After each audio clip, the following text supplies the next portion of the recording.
have the privilege of introducing Larry Long. Larry, I want to just say, as a very dear friend and a longtime groupie of yours, that it's very special to be able to have you here tonight. Larry, I think, on just so many different levels, has been making a huge difference in our community, and not just here in Minnesota, but around the world. Really, I think wherever there's been a battle to be fought, Larry seems to show up and donates his time, his energy to make a huge difference. And what's amazing about him is that he's also figured out a way to make a living out of being able to do that. We don't often have that happen, so sustainability on all levels is sort of important. And he's been able to do that through his creation of Community Celebration of Place, which I hope we'll share with you a little bit about, along with his music, and really creating new forms of music. In the way that Woody Guthrie created music, in the way that Pete Seeger has created music, Larry's created a whole new genre of different types of music. And you can tell in some of the CDs that we'll have available and listen to them, because he's continued to go to cutting edges, bringing in new people, new forms of music, and really bringing people together where there often have been struggles and battles. So I'd like to sort of do a special welcome to Larry. I know everybody's been looking forward to hearing him, so I would like to welcome up Larry Long.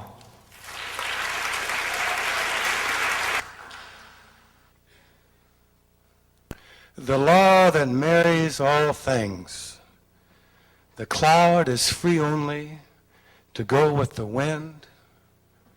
The rain is free only in the falling. The water is free only in its gathering together in its downward courses. Or in its rising into the air. In law is rest if you love the law, if you enter, singing into it as water in its descent.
I am the water, I am the spring,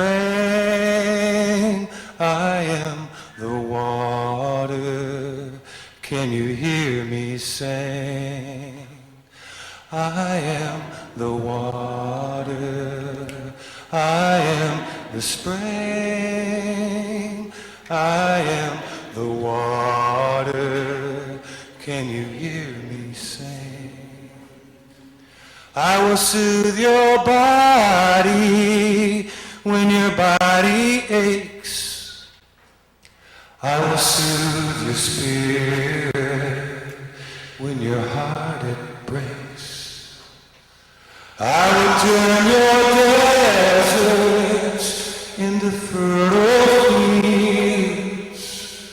I will turn your valleys into rolling hills. I will pierce your flesh. I will rise to greet you on your day of rest. I am the water, I am the spring, I am the water. Can you hear me sing? I am the water.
Thank you very much.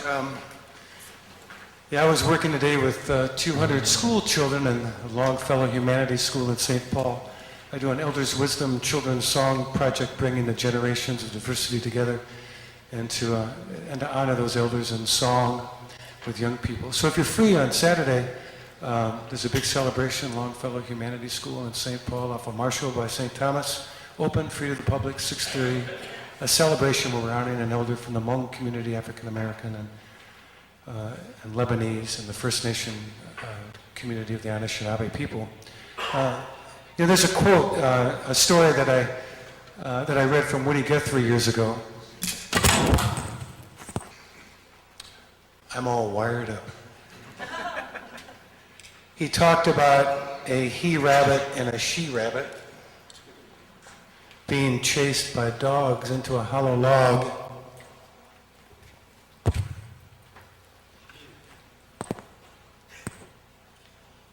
And the log was just big enough for the rabbits, and one of the dogs proceeded to circle the log. The he-rabbit looked at the she-rabbit and said, "What are we going to do now?" And she says, "We'll just stick it out till we outnumber them."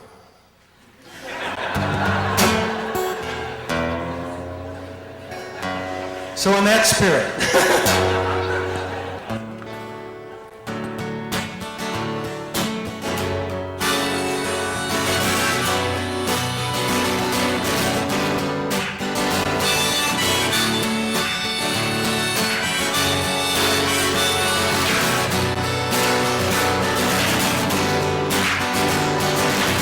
look at what you're doing. Let things get away from you. Don't wait for the current to shift you into. Take a path and make your way. Everything you learn will help one day. The whole world depends on you. The whole wide world. The whole wide world. The whole wide world depends on you. Why, every second we live is a new and unique moment of the entire universe. A moment that was never before, and never will be again. And what do we teach our children in school? We teach them that 2 and 2 equals 4, and that Paris is the capital of France. We should say to them, do you know who you are? You are a marvel. You are unique.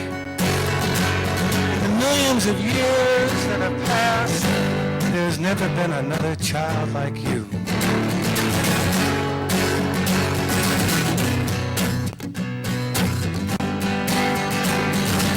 When I was young, I could not speak. My tongue, it was too weak. When the teacher called my name, I tried to talk, but nothing came. From the book my grandpa read, these words to me he said, take a look at all he did, shine your light and keep it hid. The whole wide world, the whole wide world, the whole wide world depends on you. Out of pain there comes bliss, guitar strings on my fingertips. You can dance, you can sing, you can soar without wings. Where the condor and eagle meet, shooting clouds beneath my feet. Grab your dreams and don't give up, good for nothing, nothing but the whole wide world. The whole wide world. The whole wide world depends on you. Help me out here. The whole wide world. The whole wide world. The whole wide world depends on you. We can begin to find this freedom in the everyday circumstances of our life. We see that as a place of our practice. When we encounter these daily difficulties, we ask ourselves, do we see them as a curse? As the unfortunate work of fate? Do we damn them? Do we run away? Fear and doubt, do they overcome us? How can we start to work with these reactions so we can find ourselves? The whole wide world, the whole wide world, the whole wide world depends on you. The whole wide world, the whole wide world, the whole wide world depends on you. Thank you very much.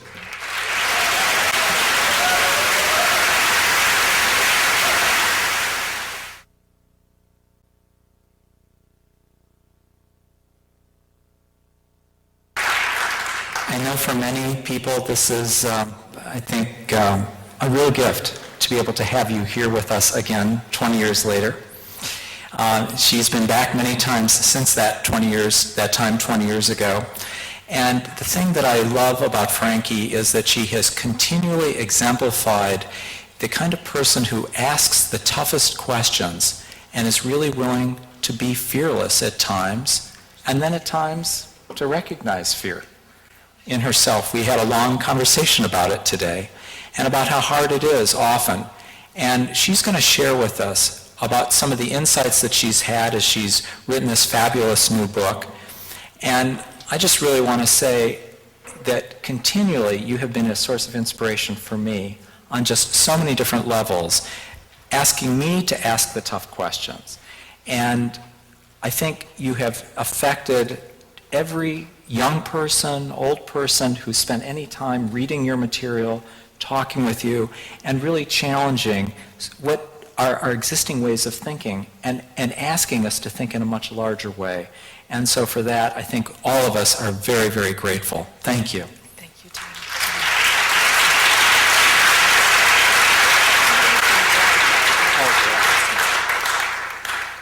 Well, I've enjoyed every moment of this evening, and especially the folks from Texas. I have to say it's one of the few moments in my life when I have been proud to have grown up there. They're few and far between, but it was very special to hear from you tonight. As Terry was telling me more about this evening, I realized that my book, the new book, You Have the Power, Choosing Courage in a Culture of Fear, is connected to Paul Wellstone. because my co-author and I, this young man, this is an intergenerational book, we had so wanted to write this book about our experience with fear, but there were moments when we were too afraid, and we kind of dropped the idea. And I remember it turned out to have been right before, Paul Wellstone's death, and I was invited to speak to a Quaker meeting. And I prepared my talks and decided that they needed to be dedicated to Paul Wellstone. And so my talk about fear began with a tribute to Paul and ended with Paul, and he was really the inspiration for that talk. I wrote the talk and I showed it to my to-be co-author, and we said, there it is. We have the frame for our book. And so I somehow think that I've had Paul's blessing. I've made it up in my mind that somehow Paul's inspiration helped me find the framework for this book called You Have the Power. And as I heard the stories about Paul tonight, I thought that he would really like this message of You Have the Power. So I will begin by going to the questions that Terry referred to. And really, the question, well, it began when I was 26 asking, why is there hunger in the world? And soon realized that the question had to be, why is there hunger in a world where there's plenty of food?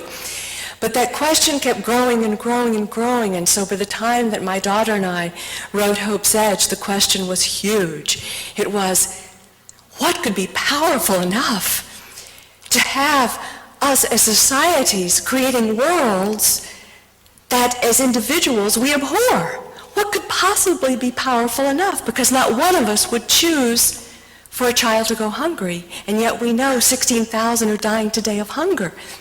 And not one of us, we couldn't find anyone in the Twin Cities or anywhere who gets up in the morning and says, yes, my goal today is to add to global warming. And yet the ice caps are melting even faster than scientists predicted. And so the question, what could be powerful enough to have us as societies creating that which violates our deepest sensibilities and our common sense? And over the years, over the decades, now more than 3, I have come to see that there's only one thing that powerful, and that is the power of ideas. And I've been influenced by many great thinkers and doers over my lifetime, but a few years ago, I read a book by Erich Fromm, and many of you of my generation will remember Erich Fromm, right? We remember The Art of Loving, anyway. But I had never read one of his most important books, called The Anatomy of Human Destructiveness. And in this book, there's one sentence that will stay with me forever, and my daughter and I lifted it and put it into our book, Hope's Edge. And he writes, "It is man's humanity that makes him so inhumane." And then he goes on to explain what that means. It is our unique capacity to construct ideas about reality that literally determine what we can see and what we cannot see, and what we believe it means to be a human being. That's our great gift and our great undoing. We need what he called a frame of orientation, and what Anna and I call a mental map. It's who we are, what it means to be human. It's what Albert Einstein was getting at when he said it is theory which determines what we can observe. Now, this is all well and good if you and I happen to be alive in an era where the mental map is life-serving. But what if, and this is what I see, we happen to be alive at a time when the dominant mental maps are life-denying. And in fact, when mental maps could be an evolving reality, but instead they have ossified into what I would call fundamentalism. And so we're living in an era of competing fundamentalisms. And the dominant one, or what is a fundamentalist idea? For me, it's that which is future-oriented, utopian, and is fundamentally willing to justify the sacrifice of life to allow ends to justify means, whether it's flying airplanes into buildings or whether it's killing 10, maybe 20,000 Iraqis to bring them democracy. So we live in an era then where the mental map, this ossified, this fundamentalist notion that is the dominant one and now going global, is homegrown. Reagan called it the magic of the market. George Soros called it market fundamentalism. But it is this notion that human beings can be reduced to nothing but selfish little materialists, selfish little accumulators, that is fundamentally our essence. And since it is, best leave everything we possibly can to market outcomes. Because we selfish little selves, if we get in there and deliberate over a future that might work for all of us and for our planet, you know, that old-fashioned idea of democracy, that our selfish little greedy selves would simply muck that up. So we should turn over food, the essential to life, to the market. We should turn genes into that which is a market commodity. We should turn water into a market commodity. I live in Boston now, and I went into the big train station there not too long ago, and I was getting ready to catch the train, and I stopped for water, and I said, "Could I please have some tap water?" She said, "What's that?"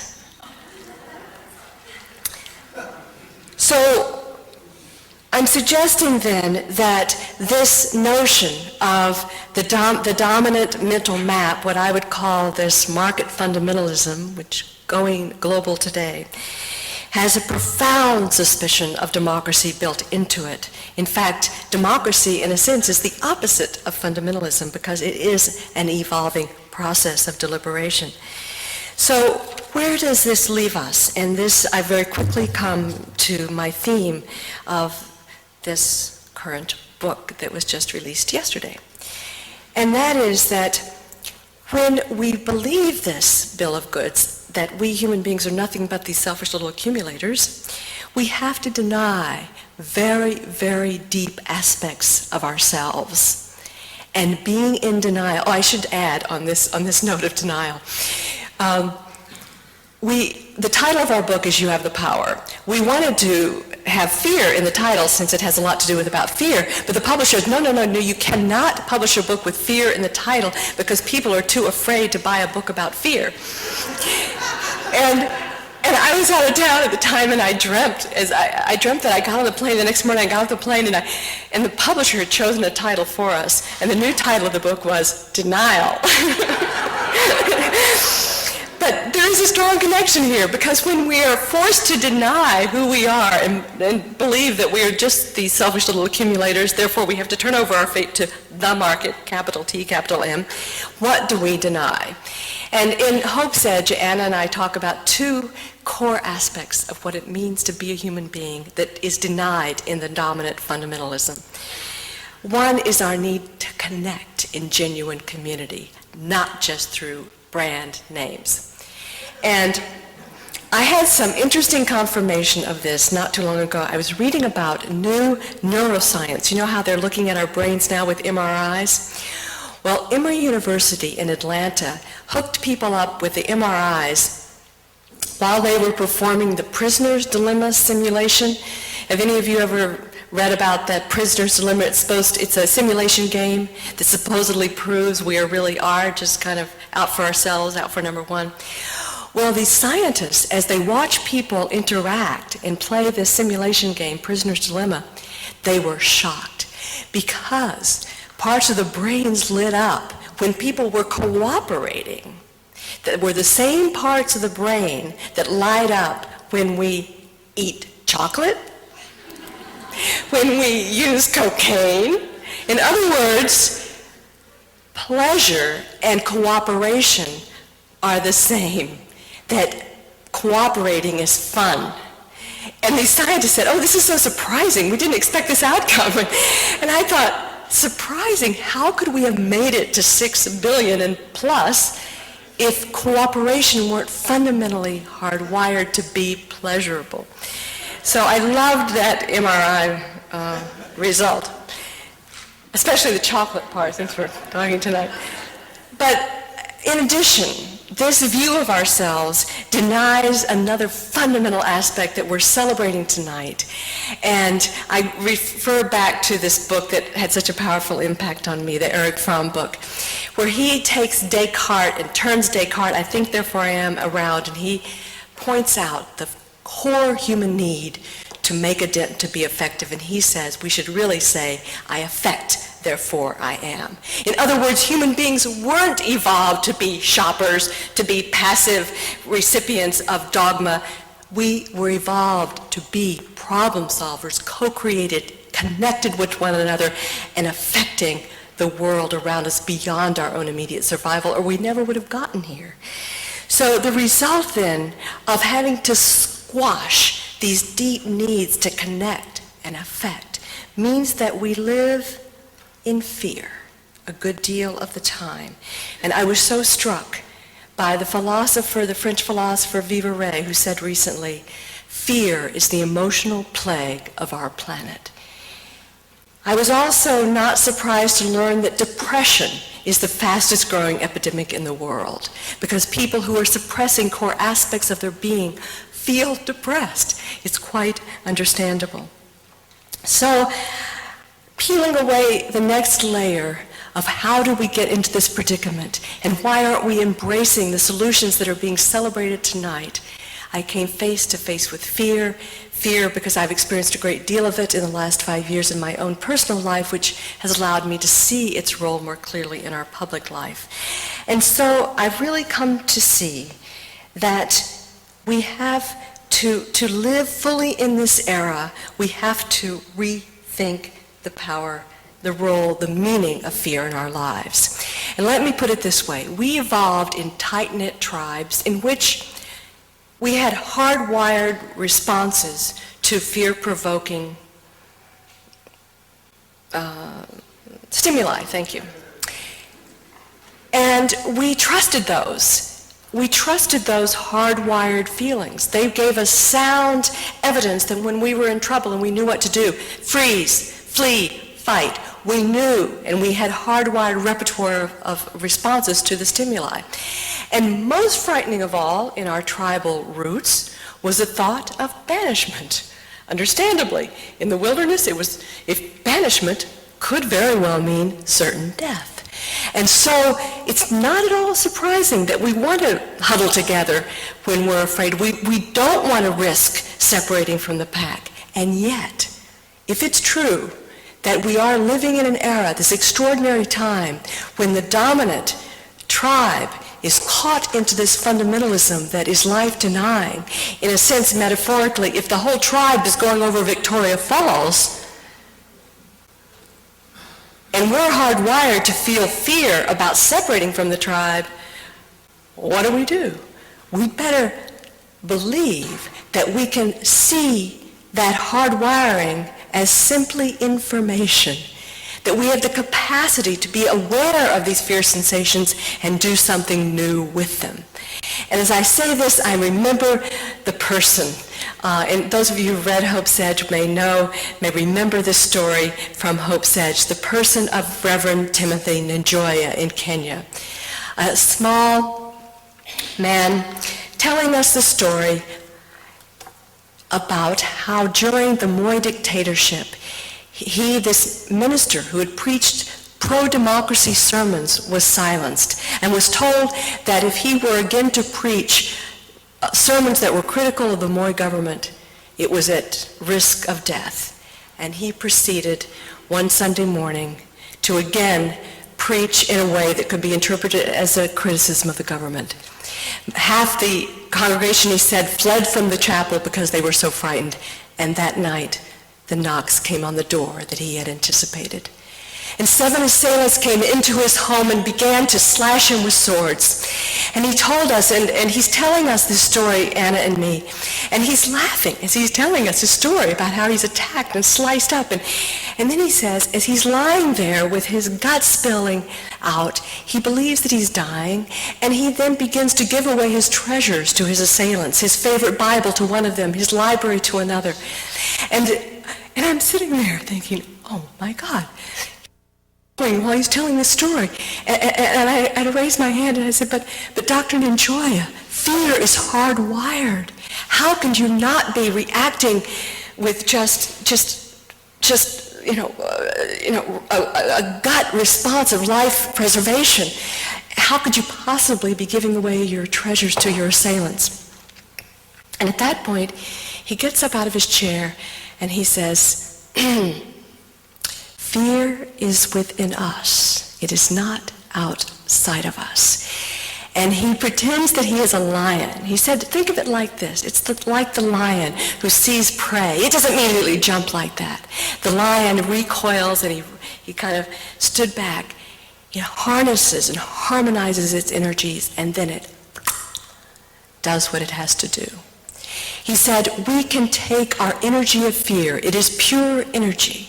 And it can be paranoia or it can be euphoria. It can be fear, it can be courage. It is what we will do with it. Fear is pure energy.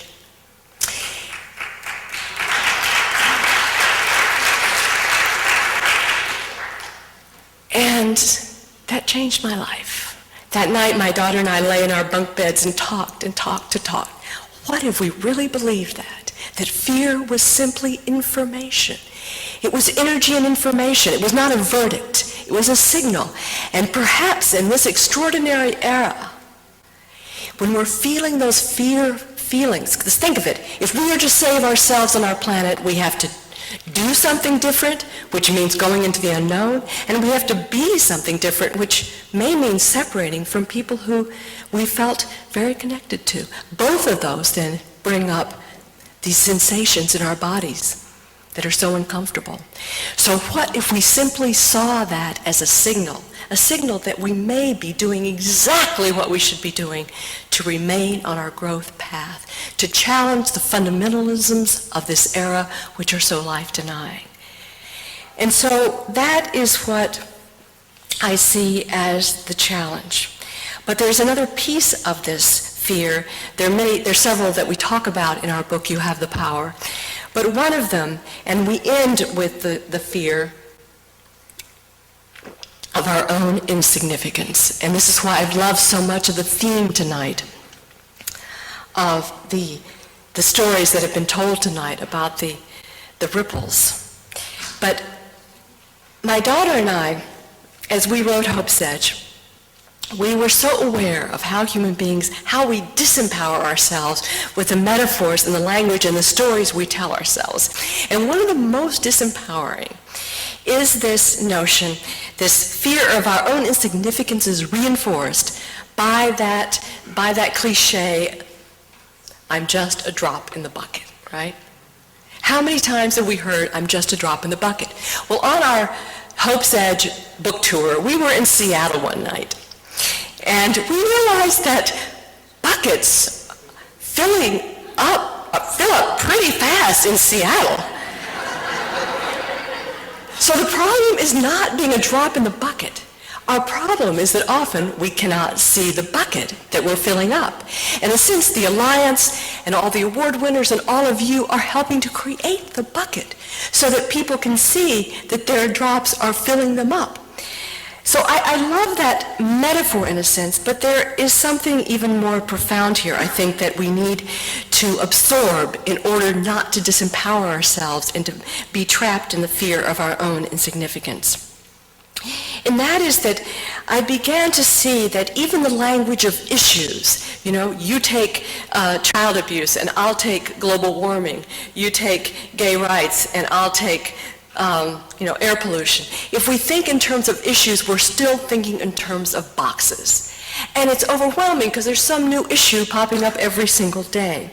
And so what I began to see is that actually the understanding that is growing in me and so clearly coming out tonight is that we really have to take seriously this metaphor of ecology itself.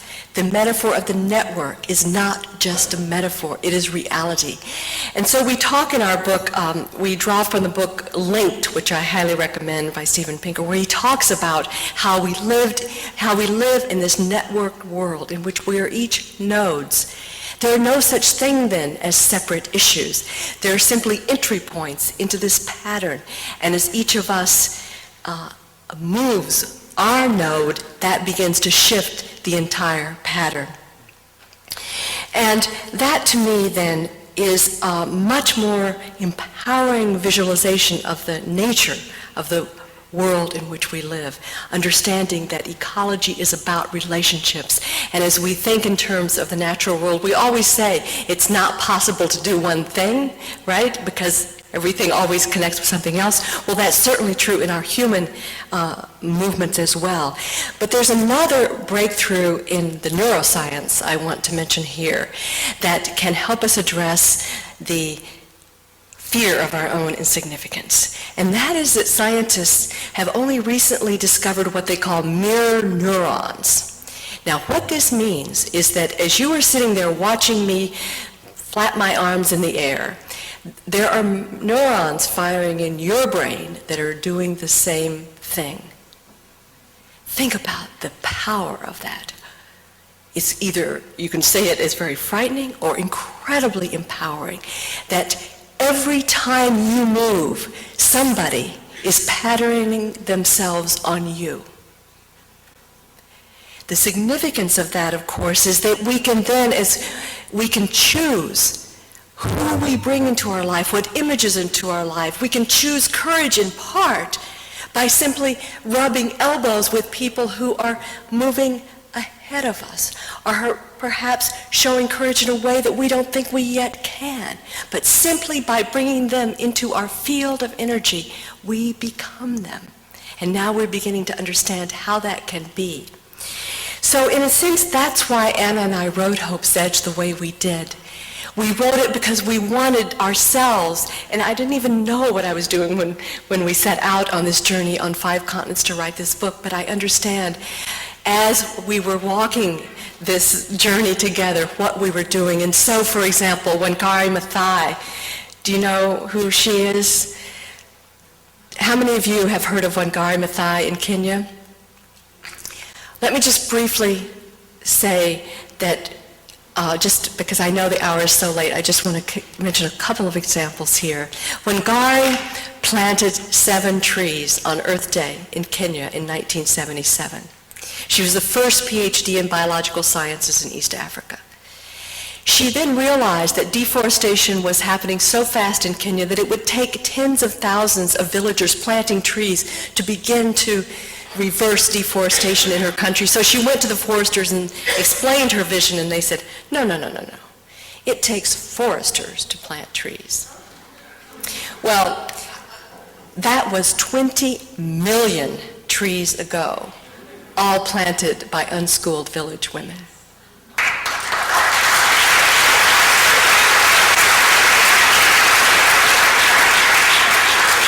Now, when Anna and I were in Kenya with Wangari, visiting these villages, meeting these women, dancing with them, we knew that Wangari had been beaten, had been jailed many times for her environmental activism.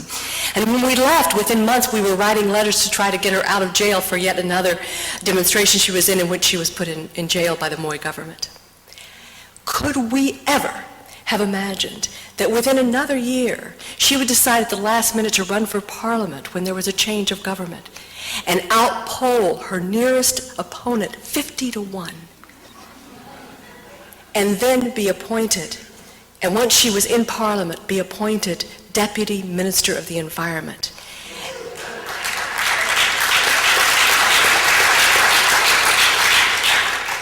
And Anna was just with her in New York a few days ago, and she told me, Mom, Wangari explained to us that because she's in Parliament now, they're writing a new constitution. And you know what Wangari's doing? She's pushing for plants and animals to be recognized, have rights in the new constitution of Kenya.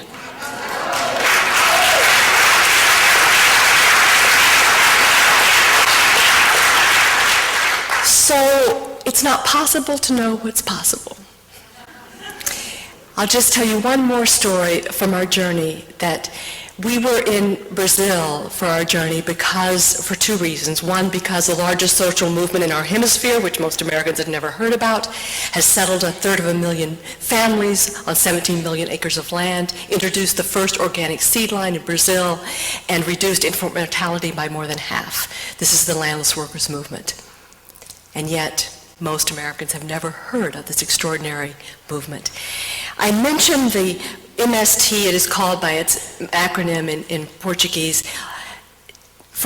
because of what it has done, and because, again, I would never have, when I wrote Diet for a Small Planet, or even when I was writing Food First, ever have imagined that Brazil, of all countries, would become the model of land reform, to settle 250,000 families on 17 million acres of land over 20 years. And do you know what they told me? We were sitting with one of the founders. I said, well, whatever made you believe that you could be successful? Because every attempt at land reform in Brazil had been put down with peasant blood over many decades, centuries. And he said, success? That wasn't even in our thought. Success? We simply did what we had to do. And you know what else he said? He said, we were inspired by Cesar Chavez and the farm workers movement in America. And I'm sure that, I'm not sure, but, that Cesar Chavez, he had thought that in Brazil that those mirror neurons were firing. So then we went to Belo Horizonte, the fourth largest city in Brazil. And why did we go there? Because in 1993, the fourth largest city in Brazil had declared food, good food, a right of citizenship. We wanted to see what that looked like. What did that feel like? A city that had declared food a right of citizenship. And what it meant wasn't long soup lines. What it meant was that people had come together, citizens groups, unions, church groups, and together deliberated on what can we do to make sure that everyone in our city has access to good, healthy, nutritious food? So they took small plots of city-owned land that were unused, and made them available to local organic farmers if they would keep the food within the reach of the poorest people. Not rocket science. They took the government money that was going to each school child, and instead of buying corporate processed food, they bought local organic food with it. They posted the cheapest prices for 45 basic food commodities in bus stops so poor people could find the least expensive food and put downward pressure, because in inner cities, the poor pay more for food than middle-class people. All of these things, 1% of the city budget. And dozens of things I don't have time to go into. So at the end of our stay in Belo Horizonte, the city that has made food a human right, we sit down with a woman who was the facilitator of all these different initiatives. And I said, Adriana, do you realize how out of step you are? The world is telling, our government, the IMF, the World Bank, the government can do no good. The market can do no harm. And you're actually saying that there is a role for government and that food could not just be like any other commodity, but it is something profoundly essential to life and treated as sacred. Do you realize how out of step you are? And Adriana went on and on and on in Portuguese, and I don't understand a word of Portuguese. And I was extremely patient because she was talking so intensely until her eyes started to tear up. And my patience ended, and I elbowed the translator, and I said, Leo, what's making her cry? And this is what he told me. He said, Adriana just said that when she began this, she knew how out of step she was. She knew how much hunger there was in the world. What she did not know, and what is so upsetting, is how easy it is to end it.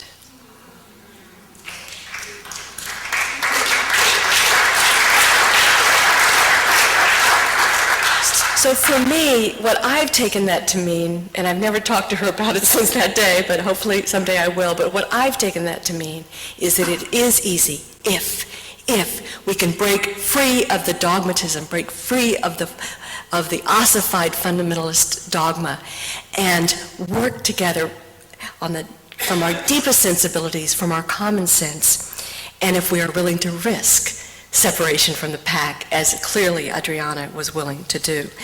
And so, again, like in the Kenya situation, little did we know that within a year of our coming back, or within a year and a half, that a candidate for president would be electable in Brazil, who made his primary platform while he ran zero hunger.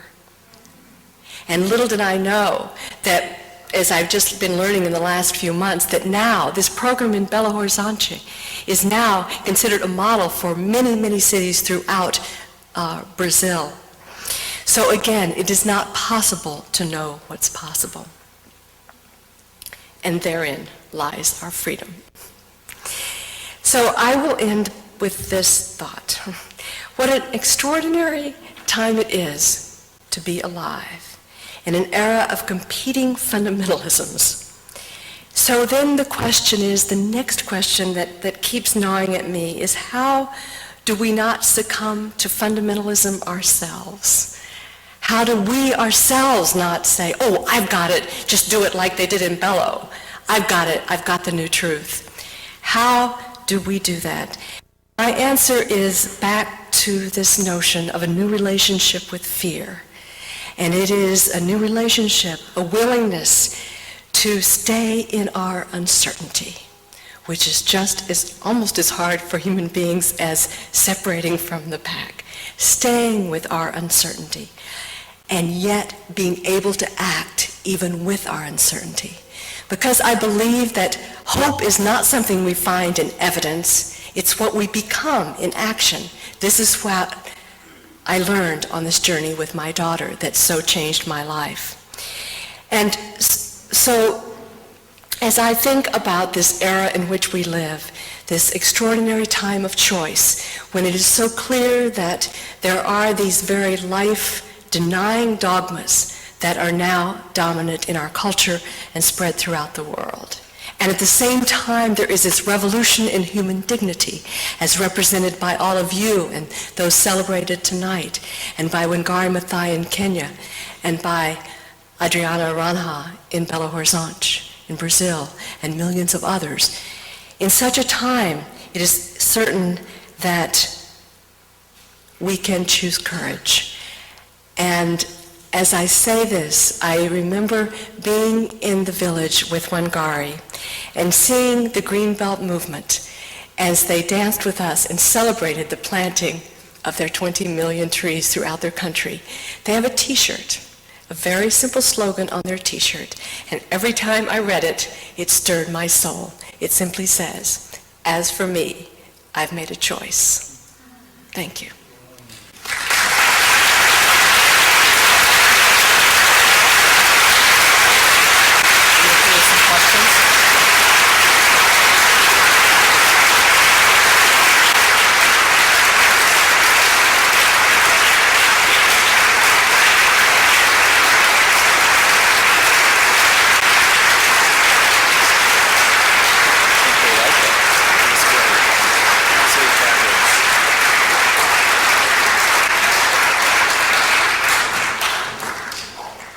Well, if you're up for it, I'm up for questions, just a few, because I still said I'd sign books too, so.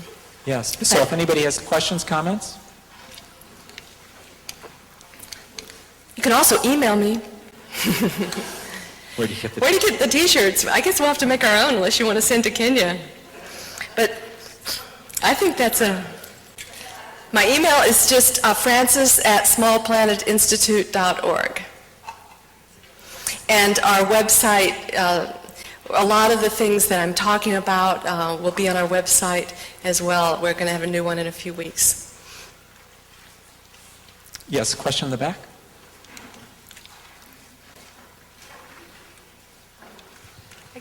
I guess I'd like to ask you what you might say to those of us who are going to be part of that baby boomer population, which is going to be about 20% in about 10 years, as we move into that age where at times we don't always feel that effective? Well,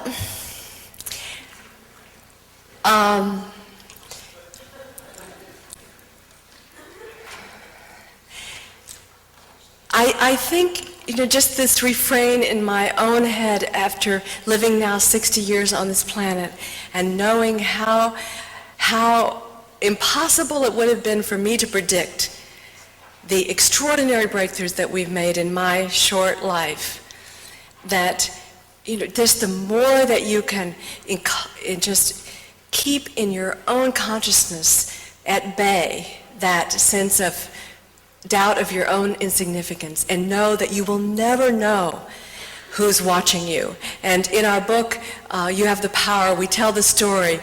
Our last chapter is called Women in the Rain, and we tell the story of this handful of women during the Kennedy years, standing in front of the Kennedy White House, protesting against above-ground nuclear testing. And the story is by a journalist, Rebecca Solnit, and she says that one of those women said, "Oh my God, I felt completely insignificant. This was the silliest thing. I'm standing there in the rain. Nobody's paying any attention. There's a handful of us middle-aged women."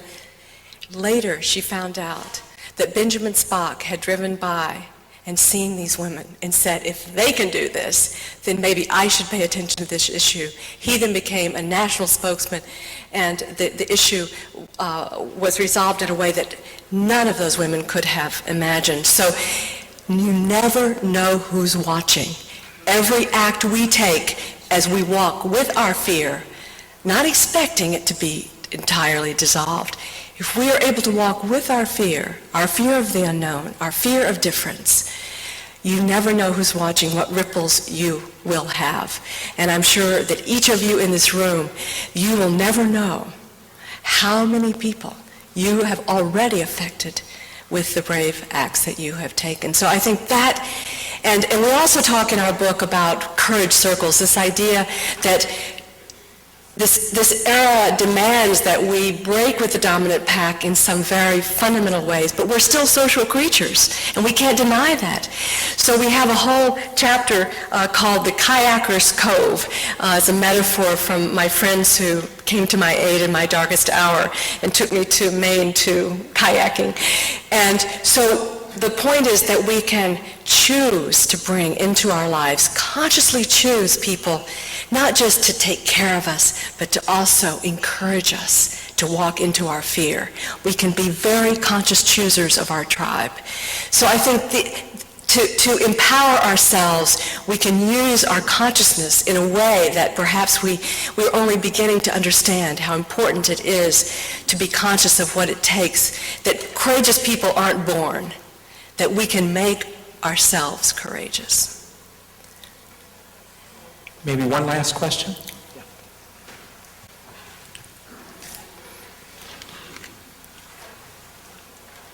One of the issues that I struggle with a lot, and I'm wondering if you could comment on this based on your experience, is what is one of the more powerful things that awakens other people's consciousness from your observations?